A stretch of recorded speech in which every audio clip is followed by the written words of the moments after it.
அஸ்ஸலாமு அலைக்கும் respected viewers. நாங்கள் எல்லாரும் எப்படியோ வேலையை போயிட்டு கஷ்டப்பட்டு சம்பாரிச்சு ஏதோ ஒன்று ரெண்டு மிச்சப்படுத்தி வச்சிருப்போம்.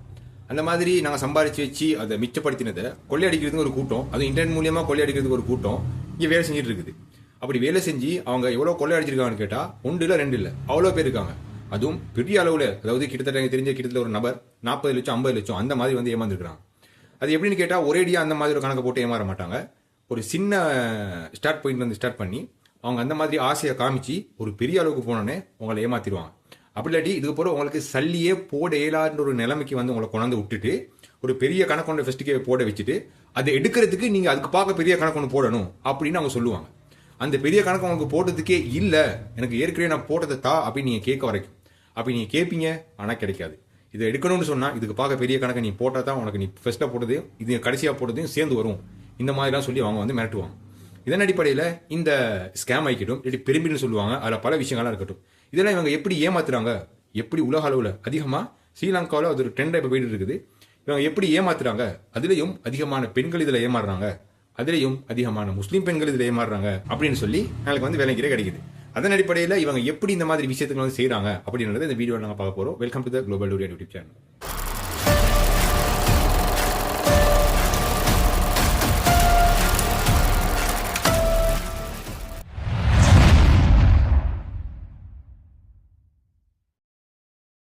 இந்த மாதிரி எப்படி ஆட்கள் ஏமாத்தத்துக்கு வந்து உள்ள வருவாங்க ஏன்னு கேட்டா, இதுல ஏமாந்தவங்க 5-10 ஸ்டார்ட் ஆகி தாண்ட சொந்த ஊட்டையே வித்து இதுல சல்லி போட்டு ஏமாந்தவங்க இருக்காங்க. சொந்த வாகனத்தை வித்து ஏமாந்து நடுத்தருக்கு வந்தவங்க இருக்கிறாங்க. சொந்த வீட்டில் இருக்கக்கூடிய ஜுவல்லரிஸ் எல்லாம் வித்து ஏமாந்து நடுத்தருக்கு வந்தவங்க இருக்கிறாங்க. ஆனா இந்த மாதிரி இடத்துக்கு அவங்க வைக்கக்கூடிய அவங்க யூஸ் பண்ணக்கூடிய மெத்தட் இருக்குதுல்ல, இதெல்லாம் நான் கட்டாயம் வந்து தெரிஞ்சு வச்சுக்கணும். ஏன்னு கேட்டா இந்த மாதிரி ஏமாறுறவங்க சாதாரணமா எதுவுமே படிப்பறிவெல்லாம் இல்லாதவங்க இல்லை, நல்லா இன்டர்நெட் சம்பந்தமான நாலேஜ் உள்ளவங்க தான் ஏமாறுவாங்க.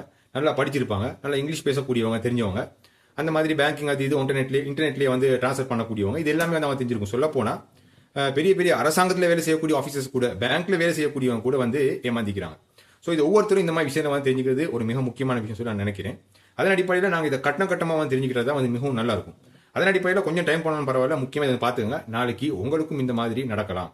அது எப்படி அவங்க செய்வாங்க அப்படின்னு கேட்டால், உதாரணங்களுக்கு தெரியும், நாங்கள் இப்போ கூகுளில் போயிட்டு ஒரு அடிடாஸ் ஷூ ஒன்று நாங்கள் சர்ச் பண்ணினேன்னு சொன்னால், நாங்கள் வாங்கினமோ இல்லையோ அதை தொடர்ந்து நாங்கள் மற்ற சோஷியல் மீடியாக்களுக்கு நாங்கள் வந்தோம்னு சொன்னால், ஃபேஸ்புக், டிக்டாக், அது இதுக்கு ஆட்டோமேட்டிக்கலியாக வந்து என்ன நடக்கும்னு கேட்டால், நாங்கள் எங்களோட ஹார்ட் டிசைர் வந்து அதுக்கு ஒரு அட்வர்டைஸ்மெண்ட்டாக வரும். நாங்கள் கூகுளில் தேடின அந்த அடிடாஸ் ஷூ இங்கே அட்வர்டைஸ்மெண்ட்டாக வந்து வரும் இல்லையா, இது எல்லாம் தெரிஞ்ச விஷயம். அதே மாதிரி தான் இந்த மாதிரி ஸ்கேமில் அதிகமான பெண்கள் வந்து மாட்டுறாங்க, அதுலேயும் முஸ்லீம் பெண்கள் வந்து மாட்டுறாங்க. அதுக்கு ஏன் முக்கியமான காரணம் என்னன்னு கேட்டால், இவங்க வீட்டில் வந்து இருக்கும்போது இந்த சில நேரத்துக்கு இவங்களுக்கு அந்த எக்ஸ்ட்ரா ஃப்ரீ டைம் கிடைக்குது இல்லையா. இப்போ இதை வந்து இந்த இன்டர்நெட் மூலியமா ஏர்ன் பண்ணக்கூடிய ஒரு சிஸ்டம் வந்து இப்போ ட்ரெண்ட் ஆகிட்டு போயிட்டு இருக்குது. இந்த எங்களோட ஃப்ரீ டைமில் ஒரு 2 ஹவர் இல்லாட்டி 1 ஹவர் ஒரு 10 நிமிஷத்தில் நாங்கள் ஸ்பெண்ட் பண்ணி வேலை செஞ்சேன்னு சொன்னால் 4000 5000 சம்பாதிக்கணும்னு சொல்கிறாங்கன்னு சொல்லிட்டு நாங்கள் இதை ஆப்பர்ச்சுனிட்டியை யூஸ் பண்ணிக்கிறோம்னு சொல்லி மாட்டிக்கிட்டவங்க தான் அதிகமான பெண்கள் இருக்கிறாங்க. அது எப்படின்னு கேட்டால், இந்த மாதிரி எப்படி ஒரு அடிடாஸ் ஒரு ஷூ தேடினதுக்கு பிறகு அந்த அட்வர்டைஸ்மெண்ட் எல்லாம் வருமோ, இதை தொடர்ந்து இந்த பெண்கள் எல்லாம் என்ன செய்வாங்க, இல்லாட்டி எக்கச்சக்கமான ஆண்கள் இருக்கிறாங்க, பிஸ்னஸ் பண்ணக்கூடியவங்க இருக்கிறாங்க, ஸ்டூடெண்ட்ஸ் இருக்கிறாங்க, இந்த ஆன்லைன் ஏர்ன் சம்பந்தமாக தேட ஆரம்பிப்பாங்க இல்லையா. அப்படி தேட ஆரம்பிச்சதுக்கு பிறகு சோஷியல் மீடியாக்களில் இதெல்லாம் யார் இந்த மாதிரி ஸ்கேம் வந்து ரன் பண்ணி கொண்டிருக்கிறாங்களோ அவங்க மூலியமாக அவங்க உருவாக்கின அந்த அக்கௌண்ட், ஃபேக் அக்கௌண்ட் அளிக்கும். அந்த அக்கௌண்ட் மூலியமாக இந்த மாதிரி அட்வர்டைஸ்மெண்ட் வந்து வரும். அது என்ன போட்டிப்பான்னு கேட்டால், இந்த மாதிரி ஒவ்வொரு நிறுவனங்களுக்கு இதில் ஸ்ரீலங்கா அளிக்கக்கூடிய உலக அளிக்கக்கூடிய மெகா கம்பெனிஸுடைய பேசிக்குது இல்லையா, அந்த பேரை போட்டுட்டு ஒரு அட்வர்டைஸ்மெண்ட் செஞ்சிருப்பாங்க. இப்படி ஆட்கள் தேவை, இந்த மாதிரி ஒரு 10 நிமிஷம் 15 நிமிஷம் நீங்கள் வேலை செஞ்சால் உங்களுக்கு ஒரு நாளைக்கு 5000 20 4000 3000 10,000 கிடைக்கும் அப்படி சொல்லிட்டு போட்டிருக்கும். ஸோ இந்த மாதிரி வந்து என்ன செய்வாங்க, டக்குன்னு அதில் ஒரு லிங்க் கொண்டிக்கும், அந்த லிங்க் வந்து கிளிக் பண்ணுவாங்க. ஆனால் இந்த இடத்துல நாங்கள் பார்க்கணும், அந்த அக்கௌண்ட்டுக்கு தானே, அந்த அக்கௌண்ட்டுக்கு சொந்தக்கார யாருன்னு சொல்லி ஃபஸ்ட்டுக்கு நீங்கள் போய்ட்டு பாருங்க. அந்த அக்கௌண்ட்டுக்கு சொந்தக்கார யாருன்னு சொல்லி நீங்கள் பார்க்கும்போது இதில் நீங்கள் மாட்டாமல் இருக்கிறதுக்கு நீங்கள் செய்ய வேண்டிய வேலைகள், அந்த அக்கௌண்ட்டுக்கு ஒரு அந்த ஓனருடைய ஒரு ப்ரோஃபைல் பிக்சரை வந்து சரியாக போட்டிக்க மாட்டாங்க அதிகமாக, இல்லாட்டி வேறு சரி ஒரு பிக்சரை போட்டிப்பாங்க, இல்லாட்டி பிக்சரே ஈக்காது. ஆனால் அதோடைய ஃபாலோவர் நீங்கள் பார்த்தீங்கன்னு சொன்னால் மிகவும் குறைவாக இருக்கும். அந்த அக்கௌண்ட்டை மிக ஒரு ரீசென்ட்லி தான் ஓப்பனே பண்ணிப்பாங்க. ஸோ இந்த மாதிரி விஷயத்தை நீங்கள் டக்குன்னு அடையாளம் கண்டிக்கோங்க. இவங்க ஒரு ஏமாத்து வேலைக்கு வராங்க, அதில் 2 ஃபாலோவர் 1 ஃபாலோவர் 2 ஃபாலோவர் இருக்க மாட்டாங்க, அப்படி தான் வந்திருக்கும். ஸோ இது ஒரு ஃபேக் அக்கௌண்ட் மூலியமாக இந்த அட்வர்டைஸ்மெண்ட் வந்திருக்குன்னு சொல்லி தெரிஞ்சு அதோடு நீங்கள் காண்றீங்க. அதே தொடர்ந்து யாராவது அதை கண்டினியூ பண்ணணும்னு நினச்சாங்கன்னு சொன்னால், இந்த மாதிரி வேலை வாய்ப்பு இருக்குது, ஒரு லிங்க் ஒன்று கொடுத்துருக்காங்களே, சரி அதை நான் கிளிக் பண்ணி பார்ப்போம், இதில் நாங்கள் ட்ரை பண்ணதில் ஒன்று வந்து எங்களுக்கு நஷ்டமாக போயிட்டு இருக்காதுன்னு சொல்லிட்டு இவங்க அதை கிளிக் பண்ணுறதுக்கு அது அப்படியே உங்களை வாட்ஸ்அப்புக்கு கூட்டிட்டு போகும். அப்போ வாட்ஸ்அப்புக்கு நீங்கள் போனதுக்கு பிறகு அந்த இடத்துல சாதாரணமாக எனக்கு தெரிஞ்ச ஸ்ரீலங்காவில் ஏதோ ஒரு நான் பாய்க்கக்கூடிய ஆட்சலாட்டோ ஒரு டயலாகோ ஒரு மொபிட்டலோ இந்த மாதிரி நம்பர் வந்து எனக்கு தெரியும் எப்படி இருக்குன்னு சொல்லிட்டு ஒரு கோட் நம்பரோட ஆனால் இந்த வாட்ஸ்அப் செக் ரூமில் எப்படி இருக்குன்னு கேட்டால் ஒரு இன்டர்நெட் நம்பர் ஒன்று மாதிரி ஒண்டிக்கும். அதில் டயலாக் ஆட்டிஸ்லாம் சொல்லி ஒன்றுமே கண்டுபிடிக்கிறாது. அதே நீங்கள் கண்டுபிடிச்சாலும் அப்படி நீங்கள் கண்டுபிடிச்சாலும் நீங்கள் அந்த இடத்துல அந்த வாட்ஸ்அப்பில் வச்சு நீங்கள் அது கால் பண்ண பாருங்க, உங்களுக்கு அவங்களோட தொடர்பு ஒரு பெற்றுக்கொள்ள ஒரு நிலைமை தான் வந்திருக்கும். அது யார் ஆப்ரேட் பண்ணுறா அவங்கள அடையாளம் கண்டுக்கிற இல்லாமல் இருக்கும். ஸோ இந்த மாதிரி விஷயங்களை நீங்கள் வந்து ஃபஸ்ட்டு ஐடென்டிஃபை பண்ணினோடனே அந்த இடத்துல நீங்கள் காண்றீங்க. ஆனாலும் அதிகமான மக்கள் மாட்டுவாங்க. இப்போ நீங்கள் இந்த வாட்ஸ்அப்புக்கு வந்தது போகிறோம், நீங்கள் வந்து டெக்ஸ்ட் பண்ணுவீங்க, ஹாய்னு சொல்லுவீங்க, I am looking for this kind of great ஆப்பர்ச்சுனிட்டின்னு சொல்லி நீங்கள் டைப் பண்ணுவீங்க. அப்போ அங்கிட்டு இருந்து இந்த ஸ்கேம் பண்ணக்கூடிய ஒரு நபர் வந்து உங்களுக்கு ரிப்ளை பண்ண மாட்டார் வாட்ஸ்அப்பில். அந்த சிஸ்டம் வந்து உங்களுக்கு ரிப்ளை பண்ணும். அது என்ன சொல்லுன்னு கேட்டால், உங்களோட டக்குனு சந்தேகம் வராமல் இருக்கிறதுக்கு நீங்கள் என்ன படிச்சிருக்கிறீங்க, உங்களோட பேர் என்ன, உங்களோட வயசு என்ன அப்படின்னு சொல்லிட்டு உங்களோட மொபைல் நம்பர் இதெல்லாம் வந்து கொஞ்சம் கேட்டுட்டு உங்களோட ஏதோ பெரிய ஒரு இன்டர்வியூக்கு உங்களை செலக்ட் பண்ணக்கூடிய ஓரளவுக்கு ஒரு பெரிய நபர் வரப்போகிற மாதிரி ஒரு விஷயத்தை வந்து உங்களுக்கு முன்னுக்கு ஒரு ப்ரிட்டெண்ட் பண்ணிட்டு ஸோ இந்த மாதிரி கேள்வியில் கேட்டுட்டு அடுத்து சொல்லுவாங்க, நான் ஒரு லிங்க் ஒன்று தரேன், அந்த லிங்க் மூலியமாக நீங்கள் போயிட்டு ஒரு அக்கௌண்ட் ஒன்று திறந்துக்கோங்க, அந்த அக்கௌண்ட்டுக்கான கைடன்ஸ் எப்படி ஓப்பன் பண்ண சொல்லி அந்த கைடன்ஸ் வந்து அதிலே சொல்லியிருப்பாங்க. ஸோ அதன் அடிப்படையில் நீங்கள் அந்த அக்கௌண்ட்டு நீங்கள் அந்த கிளிக்கை நீங்கள் டச் பண்ணி அந்த அக்கௌண்ட்டுக்கு நீங்கள் போகும்போது அந்த இடத்துல நீங்கள் சிம்பிளாக விளையங்கோங்க. இப்போ நாங்கள் ஒரு உதாரணத்துக்கு நாங்கள் இப்போ கூகுள் சர்ச் என்ஜினுக்கு போயிட்டு நாங்கள் ஒரு விஷயத்தை சர்ச் பண்ணும்போது அது ஒரு சைட்டுக்கு கூப்பிட்டு போவோம். அங்கே ரிசல்ட் வந்து எக்கச்சக்கமாയിരിக்கும். அது எங்களுக்கு மிகவும் முக்கியமானது. நாங்கள் கிளிக் பண்ணி எங்களுக்கு தேவையான சைட்டுக்கு நாங்கள் போவோம் இல்லையா. ஆனால் இவங்க தர லிங்க்குள்ளுக்கு அப்படி ஒரு ரிசல்ட் தரக்கூடிய ஒரு பேஜுக்கு போகாது, டிரெக்டாக ஒரு பேஜுக்கு கூப்பிட்டு போவோம். அந்த லிங்க்ல அந்த பேஜ் மட்டும்தான் இருக்கும், அதை தவிர வேறு எங்கேயுமே போகாது. அதை அந்த ஸ்கேம் பண்ணக்கூடியவங்க மூலியமாக உருவாக்கி வச்சுப்பாங்க.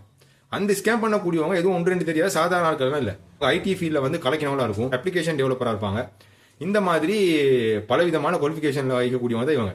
அதிகமான இந்த மாதிரி வேலை செய்யக்கூடியவங்க அவங்களுடைய பேர்களை தேடி பார்க்கும்போது ஏதோ இந்தியாவை சார்ந்தவங்களாம் வந்து இருக்கிறாங்க. எனக்கு தெரியும் மைக்ரோசாஃப்ட்டை கூட வந்து கிட்டத்தட்ட 140க்கு மேலேயான ஆட்கள் வந்து இந்தியாவில் இருக்கிறவங்க தான் வந்து வேலை செஞ்சு கொண்டிருக்கிறாங்க இல்லையா. ஸோ இதுக்கான வாய்ப்பு இருக்குது. ஆனால் அது உண்மைக்குமே அப்படின்னு சொல்லி தெரியாது. ஆனால் பேர்கள் எல்லாம் வந்து அப்படி தான் வந்து வருது. ஸோ இப்போ இப்படி இருக்கும்போது இவர் ஒரு சைட்டுக்கு போவார், அந்த லிங்க் மூலியமாக அங்கே போய்ட்டு அக்கௌண்ட் சொன்ன மாதிரி தொடர்ந்திக்கும், அதில் வாலெட் ஒண்டிக்கும், அதில் பேங்க் பேலன்ஸ் சொல்லி ஒண்டிக்கும், வித்ட்ரா பண்ணுறதுக்கு ஆப்ஷன் இருக்கும், நாங்கள் செய்ய வேண்டிய வேலைக்கான அந்த அனைத்து ஆப்ஷனும் வந்து அதில் வந்து கொடுக்கப்பட்டிருக்கும். அந்த அக்கௌண்ட்டை வந்து நாங்கள் சக்ஸஸ்ஃபுல்லி ஓப்பன் பண்ணது போகிறோம். அது ஸ்க்ரீன்ஷாட் எடுத்து அந்த வாட்ஸ்அப்புக்கு வந்து ஒரு வாட்ஸ்அப்பில் அந்த இதில் வந்து ஷேர் பண்ண சொல்லுவாங்க. தொடர்ந்து அந்த ஸ்க்ரீன்ஷாட்டை நாங்கள் அந்த வாட்ஸ்அப்பில் ஷேர் பண்ணது போகிறோம். அங்கிட்ட ஒரு ரிப்ளை வரும். அவங்க நீ ஒன்று சொல்லுவாங்க, well done, you have done great job அப்படின்னு சொல்லிட்டு அவங்க என்ன செய்வான்னு கேட்டால், அதை தொடர்ந்து நீங்கள் இதில் எப்படி வேலை செய்யணும் அப்படின்னு சொல்லிட்டு நான் உங்களுக்கு ஒரு லிங்க் கொண்டு தாரேன். அந்த லிங்க் வந்து உங்களை டெலிகிராமுக்கு நீங்கள் எடுத்துகிட்டு போகும். உங்களுக்கு டெலிகிராம் இல்லாட்டி நீங்கள் டெலிகிராமை நீங்கள் ஓப்பன் பண்ணிக்கோங்க, இன்ஸ்டால் பண்ணிக்கோங்க அந்த ஆப்ஷனை அப்ளிகேஷனை அப்படின்னு சொல்லுவாங்க.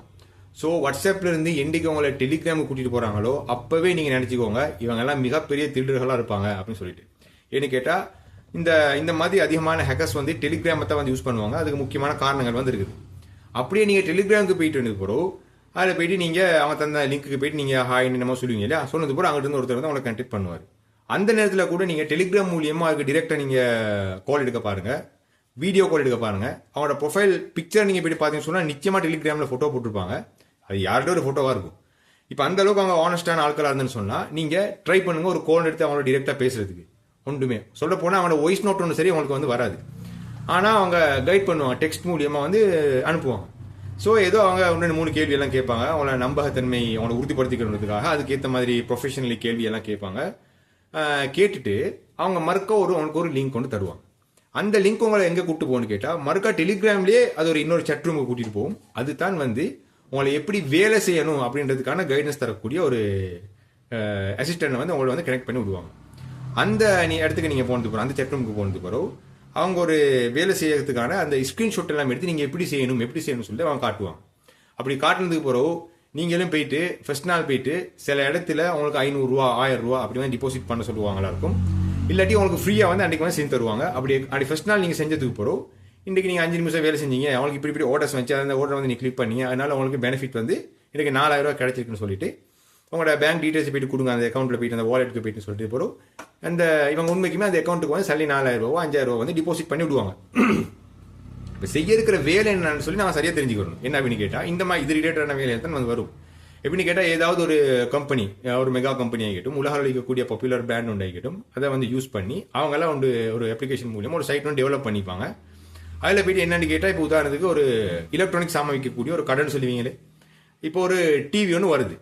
அந்த டிவியை வந்து நாங்கள் அதில் ஈக்கும் என்ன மாதிரி ஒரு கேள்வி ஒன்று கேட்டிக்கும், என்ன மாதிரி ஒரு மாதிரி ஆப்ஷன் ஈக்கும்.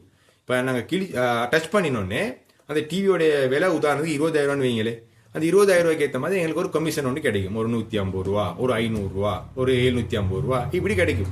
ஆனால் சாமான்லாம் அந்த மாதிரி தானே ஒரு 20000 ரூபா 25000 30000 ஸ்டார்ட்டுக்கு வந்து இப்படி தான் இருக்கும். இப்போ நாங்கள் என்ன செய்வோம், இதெல்லாம் கிளிக் பண்ணது பிறகு ஒரு நாளைக்கு இந்த மாதிரி ஒரு 10 ப்ராடக்ட் இல்லாட்டி 20 ப்ராடக்ட் வரும். அப்போ எங்களுக்கு ஒவ்வொரு ப்ராடக்ட்டுக்கும் எல்லாமே வந்து 20,000 ரூபாய்க்கு கீழே 30,000 ரூபாய்க்கு கீழே அப்படி தான் இருக்கும். அப்போ இந்த மாதிரி 30,000 ரூபாய்க்கு கீழே நாங்கள் ப்ராடக்ட் வந்து ஒரு நாளைக்கு 20 வரும்போது ஒவ்வொரு ஆர்டர்ஸ்க்கும் வந்து 150 ரூபா, 200 ரூபா, சில நேரத்துக்கு 250 அப்படி சொல்லி ஒவ்வொன்று வரும்.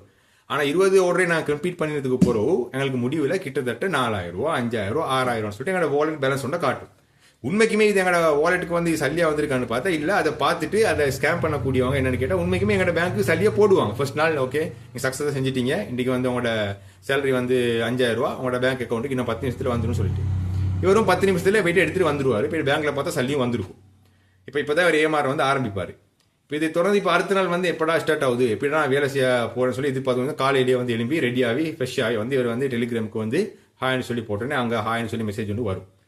இப்போ என்ன செய்வான்னு கேட்டால், நீங்கள் நேற்று எங்களோட கொடுத்த ட்ரையல் வெர்ஷன் நீங்கள் செஞ்சு முடிச்சிட்டீங்க, இன்னது நீங்கள் எங்களோட டீமில் எங்களுக்கு ஒரு மெம்பர், நீங்கள் ஒரு மெம்பர், உங்களுக்கு அந்த கார்டு தருவோம், இந்த கார்டெல்லாம் தருவோம்.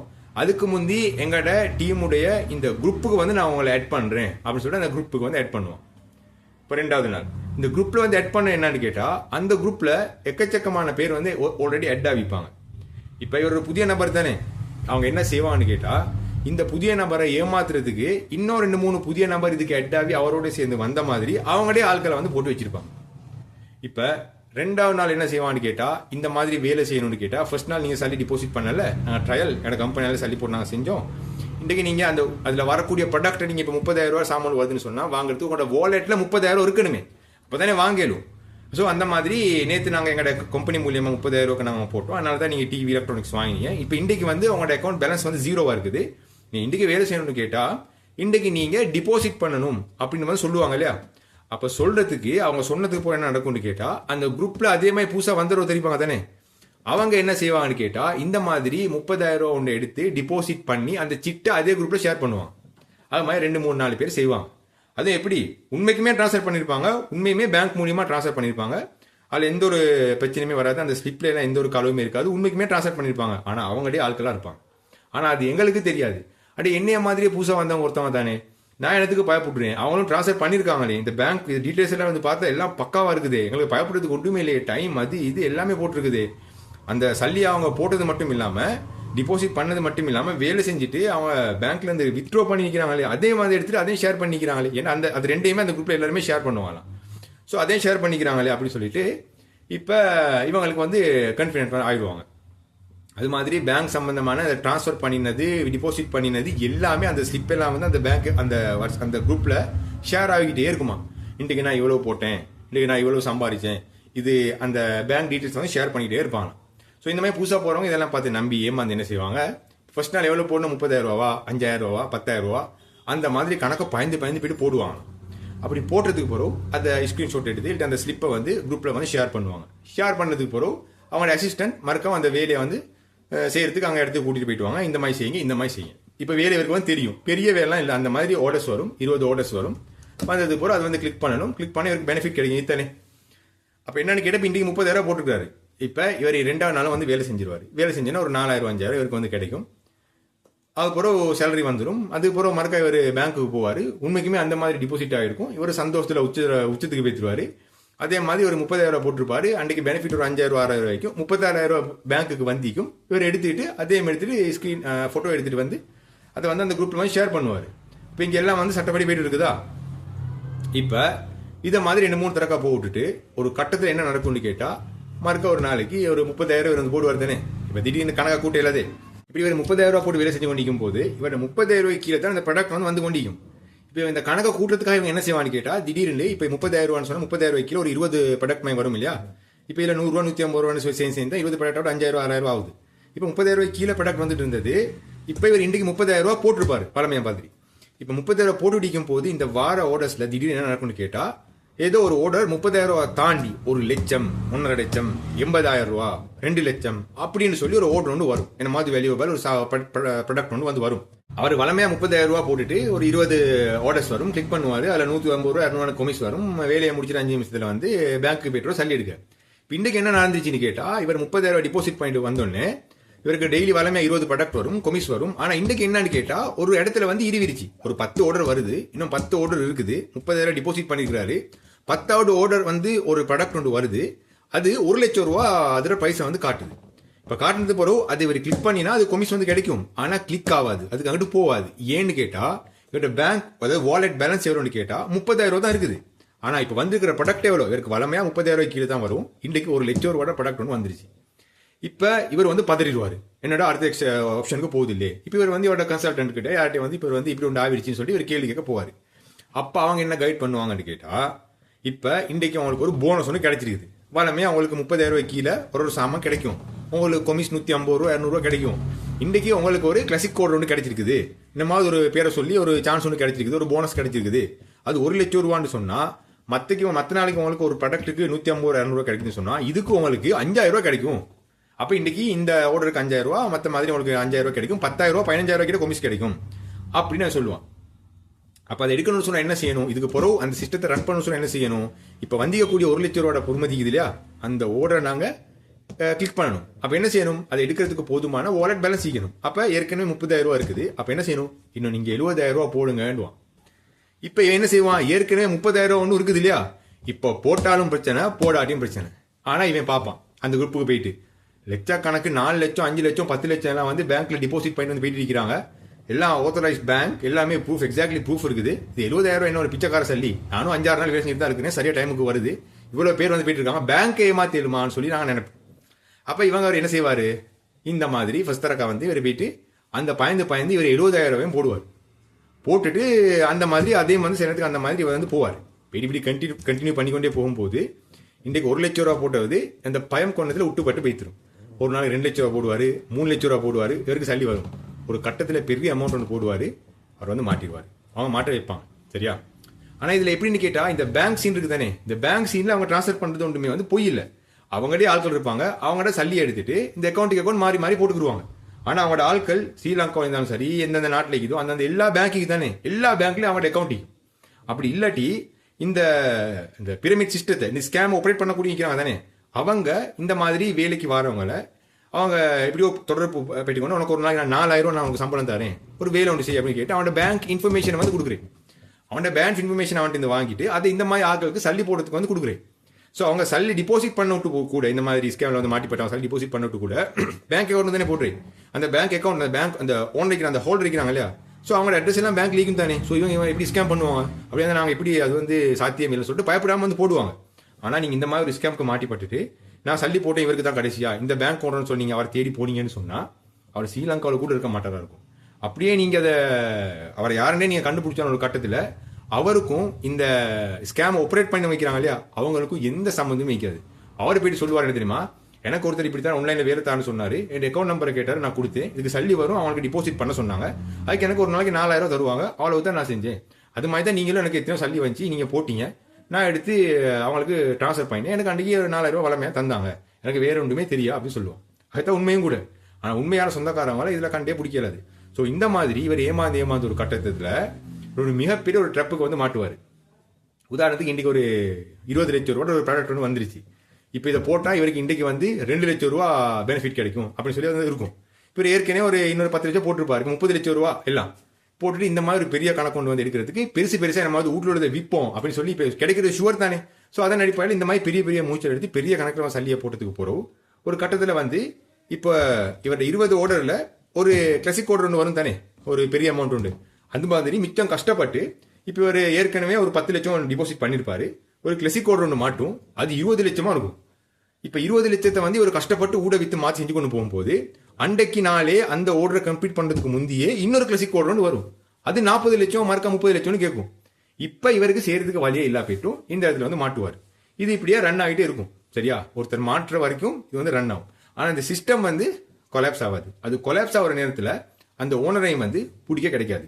ஏன்னு கேட்டால் அவன் யாருன்னு யாருக்குமே தெரியாது. அதுதான் பிரமிட் அப்படின்னு சொல்றது. ஸோ இந்த மாதிரி விஷயங்களுக்கு நாங்கள் மாட்டிக்கிறாம உண்மைக்குமே இந்த மாதிரி போலியான பிரச்சாரங்களுக்கு கஷ்டப்படாமல் சம்பாதிக்கிறது நினைக்கிறதே ஒரு குற்றம் தான். அந்த குற்றத்துக்கு கிடைக்கிற ஒரு பனிஷ்மெண்ட்டானு கூட இது தெரியாது.